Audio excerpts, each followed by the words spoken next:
Je suis parti à Marrakech retrouver Abdou, mon comptable, pour qu'il puisse répondre à vos questions sur la comptabilité, la création de sociétés au Maroc. Bienvenue déjà sur Entreprendre et vivre au Maroc. Merci. On commence par une question un peu basique, mais euh, pourquoi créer une société au Maroc? Dans quel cas il faudrait créer une société?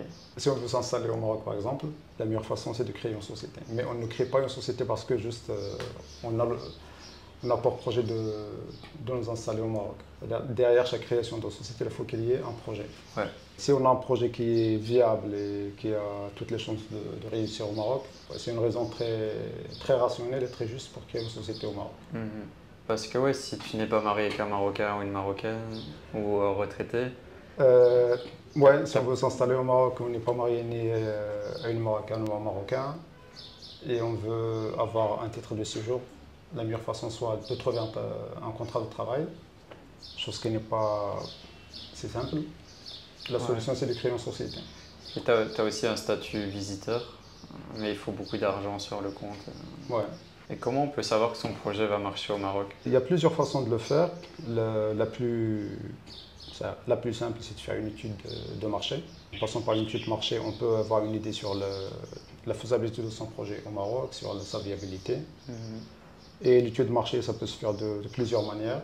Soit on fait une étude en bonne et due forme en se faisant aider par un professionnel, soit juste en prenant le temps de connaître le marché marocain, connaître la société marocaine, l'environnement des affaires au Maroc. Ouais.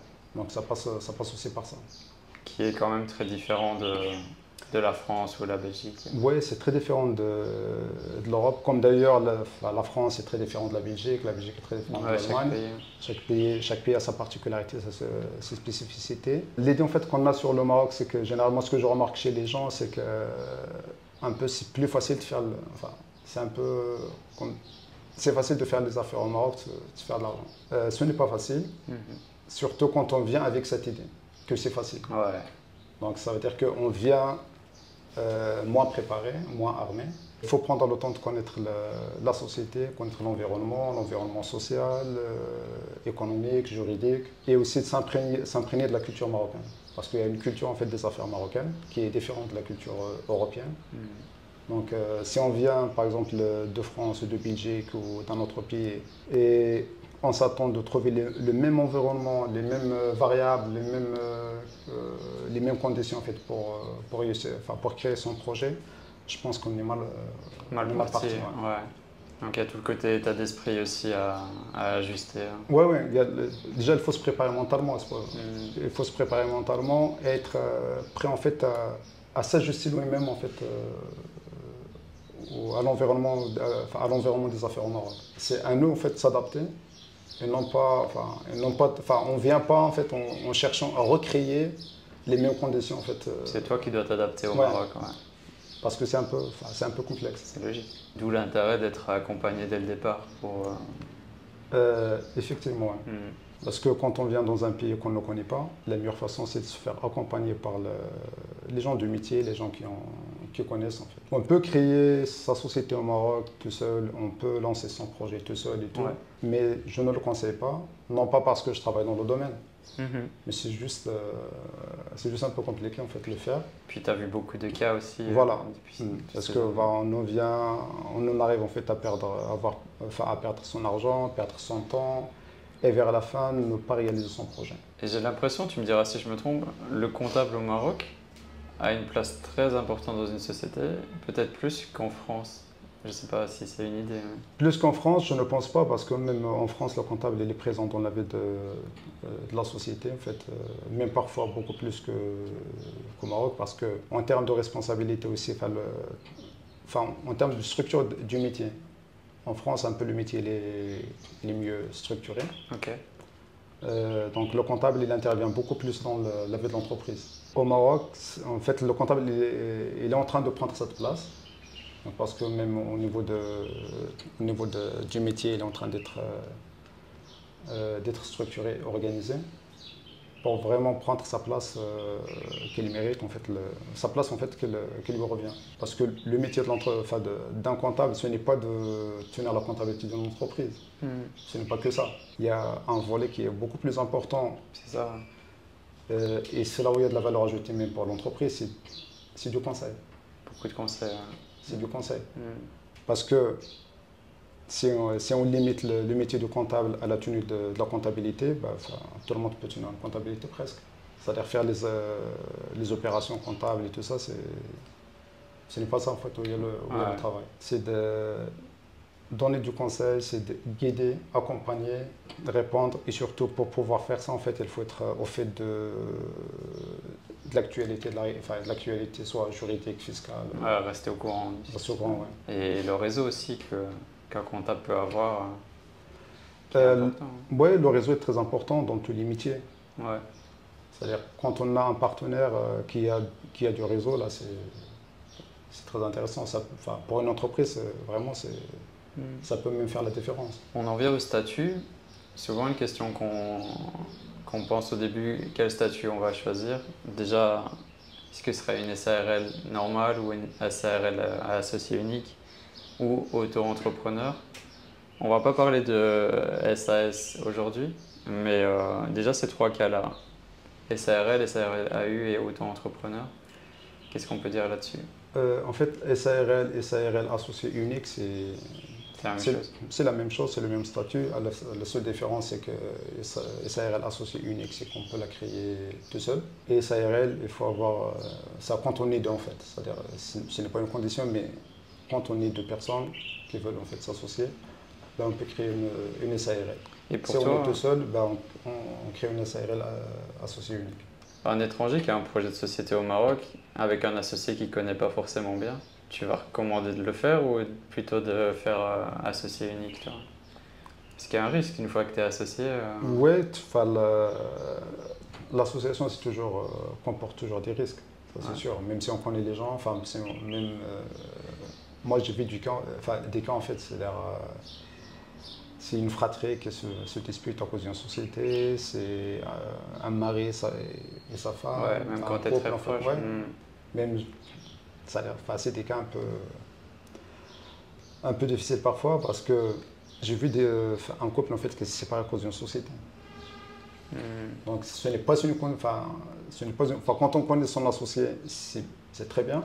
Il y a aussi le cas des gens qui viennent, qui ne se connaissent pas très bien, mais en tant qu'associé, ils travaillent très bien. En fait, la question et la condition pour moi, c'est qu'il faut être clair dès le début, prendre toutes les prédispositions en fait, qu'il faut prendre, surtout légales, en termes bien rédiger les statuts, c'est-à-dire bien rédiger le pacte d'associés, et surtout se mettre d'accord sur la manière et la façon de travailler, répartir les rôles et travailler pour un seul objectif, c'est la réussite de la société.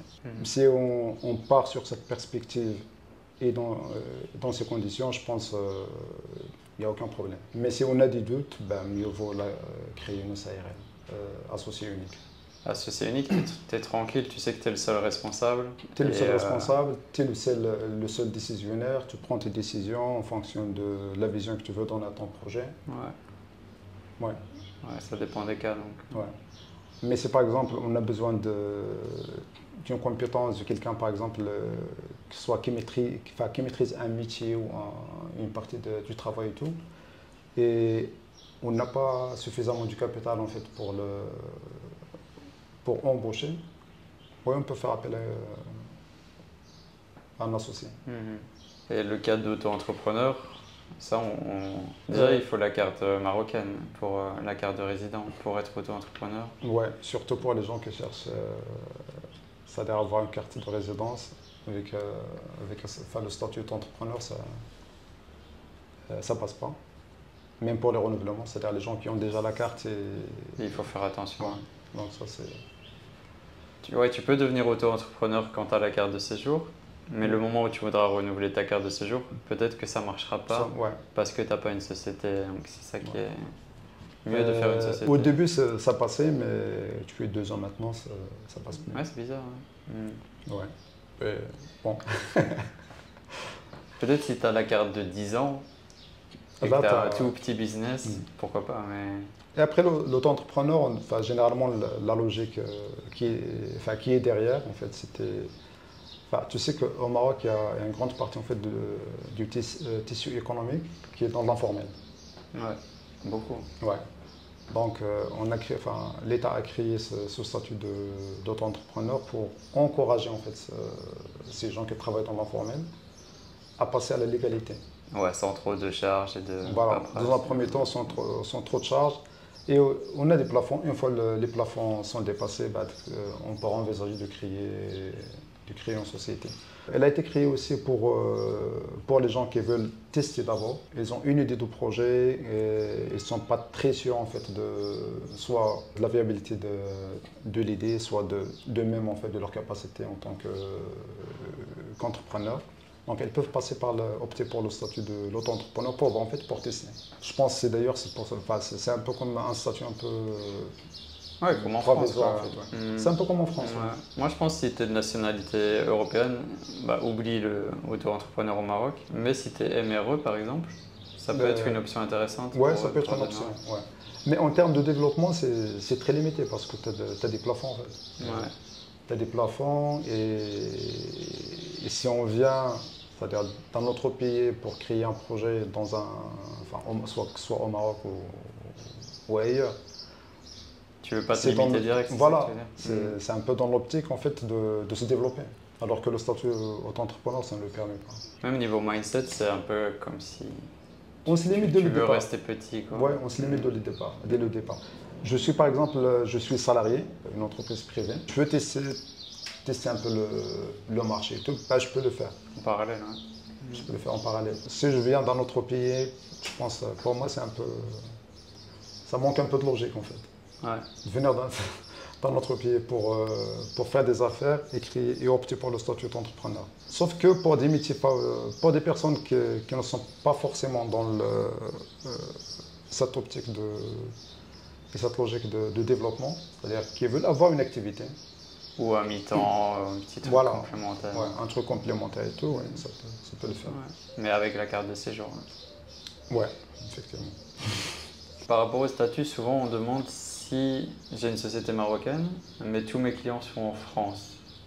Est-ce qu'il y a des démarches particulières, un statut particulier dans ce cas-là? Non, il n'y a pas de statut particulier, c'est une société normale. Sauf que dans l'exercice de l'activité de la société, il y a des paramètres qui interviennent. Après, c'est-à-dire que si tu as tes clients à l'étranger, ça veut dire que tu fais de l'exportation, soit de l'exportation de produits, soit de l'exportation de prestations de services. Dans ces cas, c'est dans ce domaine qu'il faut voir. Quand tes clients sont en France, le meilleur statut à choisir, c'est une SARL alors pour toi, non? C'est une société. Ouais. Donc après, le statut de la société tout dépend du projet, tout dépend du nombre des associés et tout. Donc, mais ce qui est très courant, c'est-à-dire le statut le plus répandu au Maroc, c'est le SARL ou SARL associé unique. Et le statut, si c'est du coaching, il y a des statuts pour ça? Non, il n'y a pas de statut particulier pour les métiers du coaching. Donc il y a une société SARL associé unique quand on est seul. Et si on a la possibilité de créer l'auto-entrepreneur, ouais. Par exemple pour les métiers de coaching, surtout pour les coachs qui travaillent avec les particuliers, l'auto-entrepreneur ça peut être intéressant, mais bon, tu connais les conditions. Et il y a des statuts qui se rapprochent de conseil ou d'accompagnement? Des statuts juridiques qui se rapprochent, non. La plupart des cabinets de conseil ou de coaching, c'est des sociétés SARL ou associés uniques. Il y a aussi la personne physique, c'est-à-dire qu'on demande une patente, un registre de commerce. Mais tu vois, quand je parle de statut, c'est exemple moi, c'est intermédiaire dans le tourisme. Tu vois le titre? Oui, en fait, ça, c'est pas des statuts juridiques, mais c'est plus en fait des métiers. Et le métier, on peut l'exercer sous forme de statut juridique. Enfin, ce qu'est le statut juridique. Donc, par exemple, quand on est comptable, c'est un métier. C'est un métier qui est réglementé, comptable. On peut l'exercer soit en tant que personne physique, soit en tant que société, sous forme de société SARL ou SARL associée unique. Pour les paiements, donc au Maroc, on a PayPal Business tu peux payer par carte bancaire. On n'a pas Stripe malheureusement. Apparemment, il y a la solution CMI que tu m'as parlé. Ouais, c'est de la CMI en fait, c'est le système de centre monétaire interbancaire. En fait, c'est lui qui gère les paiements en ligne au Maroc. Donc, il y a un processus en fait pour demander l'autorisation ou la possibilité en fait d'opter pour les paiements en ligne auprès de la CMI. Ok. Je vais faire les démarches, comme ça je vous tiendrai au courant. Parce qu'on n'a pas encore eu de cas concret ici. Ouais. Je vous ferai une vidéo là-dessus. On entend souvent, est-ce que c'est difficile de créer une société au Maroc? Oui et non. Comment dire ça? Ça dépend. Ouais, ça dépend. Ce n'est pas très difficile c'est Mhm. en termes de démarche, mais ça peut être difficile dans la mesure où, par exemple, parce qu'on fait la possibilité de créer soi-même sa propre société. Donc là, ça peut être difficile. Tu peux tout faire par toi-même. Oui, oui, il y a la possibilité. Enfin, il y a des étapes d'enregistrement et tout, mais il faut passer par.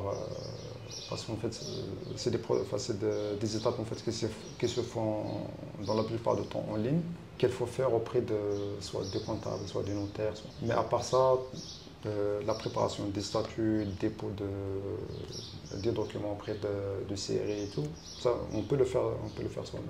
Et moi, je peux dire d'expérience, si tu passes par un comptable, c'est très facile puisque c'est lui qui s'occupe de tout. Oui, généralement parce jours, qu'il y a il y a le fait du métier, il y a aussi le fait de l'expérience et de l'habitude. Donc généralement quand on veut créer sa société soi-même, c'est que déjà il faut du temps en fait pour comprendre en fait la procédure et les démarches à faire et à suivre. Et on manque d'expérience, tout simplement. Et avec un comptable, en une semaine, voire moins, c'est réglé. Hein, pour la société. Ouais, C'est ça? généralement, ouais. Mm. Après, avec un comptable, on bénéficie aussi du conseil parce on peut arriver avec une idée qui n'est pas forcément la meilleure pour nous. Ouais. S'il y a quelqu'un qui peut nous conseiller, oui, ça peut. On m'a beaucoup demandé aussi, est-ce que c'est mieux de créer sa société dans son pays d'origine ou au Maroc? Ce sont des choix en fait qui dépendent du projet et de la nature du projet. Et où tu veux vivre Voilà. le plus de C'est-à-dire temps? il y a le projet entreprise, il y a le projet aussi le projet de vie de la personne. Si on va voir le cœur de son activité au Maroc, donc la meilleure façon c'est de la créer au Maroc. Dans son pays d'origine, si on n'a pas vraiment de projet au Maroc, mais on a par exemple des clients au Maroc. Si on a des clients au Maroc, on va venir pour quelques opérations, pour un projet, pour deux, pour... Oui, il n'y a pas de raison pour créer une société au Maroc pour ça. Mm. Mais on a notre marché, que ce soit notre marché au Maroc, où on veut s'installer au Maroc en fait, c'est-à-dire, on veut installer notre activité au Maroc pour par exemple exporter vers un autre pays. La meilleure façon c'est le choix le plus judicieux pour moi c'est de la créer au Maroc. Je crois. À partir du moment où tu veux vivre ici à Ouais. l'année, la question ne se pose pas, quoi. Moi, parce que ça n'a pas de sens de créer sa société dans un autre pays pour vivre dans un autre. Sauf si on l'a créé en tant qu'investisseur. C'est-à-dire j'investis dans une société qui a son marché par exemple en France ou en Belgique, et je vis au Maroc, il n'y a pas de problème. Mm. Parce qu'il y a des gens qui vont s'occuper de la société. Est-ce qu'il faut être résident marocain avec la carte d'immatriculation, carte de séjour pour ouvrir une société ou c'est pas nécessaire? Non, ce n'est pas nécessaire. On peut créer sa société au Maroc en n'étant pas résident. Donc, d'ailleurs, en fait, on commence par ça. Même quand on veut s'installer au Maroc pour avoir une carte d'immatriculation en carte de séjour, la condition c'est soit avoir un travail ici, un contrat de travail, soit créer une société. Entre autres, il y a d'autres. Dans ce cas, on crée la société en étant que... Avec ton passeport étranger. Avec ton passeport, voilà, en étant entre guillemets touriste. Ouais. On crée la société. C'est après qu'on commence les démarches pour avoir le statut de résident. Donc tu peux créer un compte bancaire pour ta société en dirham. Et pour toi, un compte en dirham convertible quand tu n'es pas encore résident marocain. Ouais, effectivement. Mais une fois on a la carte, on peut créer son propre Compte en dirham, un compte personnel en dirham. Tu as une idée plus ou moins du temps que ça prend pour, entre l'arrivée au Maroc et que la société soit créée, que ça commence à tourner? Ça dépend des projets ou c'est... Ouais, ça dépend des projets, ça dépend des personnes. Parce que l'activité d'une société, elle peut commencer avant même la création de la société. Ouais. Parce que je commence la prospection, je commence par exemple la prospection ou la promotion de mon offre, ben, je peux la faire avant même de la création de la société. Donc dans ce cas, je suis déjà dans le bain, j'ai déjà commencé l'activité. Et en parallèle, je crée ma société. Mais en général, c'est-à-dire avoir un statut juridique créé et commencer officiellement, ben, ça peut se faire une semaine, 15 jours. Très rapide alors. Hein. Là, on est assez généraliste dans nos réponses, mais dans des cas concrets, on s'adapte à la personne. Oui, c'est au cas par cas. C'est-à-dire chaque cas est différent, chaque cas est particulier. Il faut l'étudier en fait à part entière. Et tout ce qu'on a vu dans cette vidéo, nous, les accompagnements qu'on propose, c'est justement pour guider ces entrepreneurs dans chaque étape. C'est ça l'objectif de l'accompagnement, c'est-à-dire que même si en apparence on a deux cas qui semblent pareils ou similaires, mais il y a toujours des différences en fait. C'est dans ce sens en fait qu'il faut aller, qu'il faut creuser pour donner un accompagnement adéquat qui répond vraiment aux besoins de la personne et du projet. Ouais. Et qu'il passe par nous ou quelqu'un d'autre, c'est prendre le temps de choisir un bon comptable. Oui, c'est en général, c'est-à-dire ce n'est pas pour faire la promotion, mais peu importe en fait le conseiller, peu importe l'accompagnateur, son rôle c'est ça. Mais le choix du comptable est quand même un élément très important pour bien démarrer sa société. Ça c'est sûr. Le choix du comptable, le choix de l'avocat, le choix du fiscaliste, le choix du notaire. Généralement, on les choisit pour nous accompagner. Si on fait un bon choix, on est sûr qu'on sera bien accompagné. Si on fait un mauvais choix, c'est qu'on va se foirer. J'en connais qui ont fait 5-6 comptables avant de trouver. Ouais. C'est pas forcément le problème du comptable toujours, mais. C'est pas toujours c'est pas toujours le problème du comptable parce que j'en reçois des gens qui me disent, tu n'importe quoi sur toutes les critiques du monde en fait sur leur comptable, mais avec une question ou deux.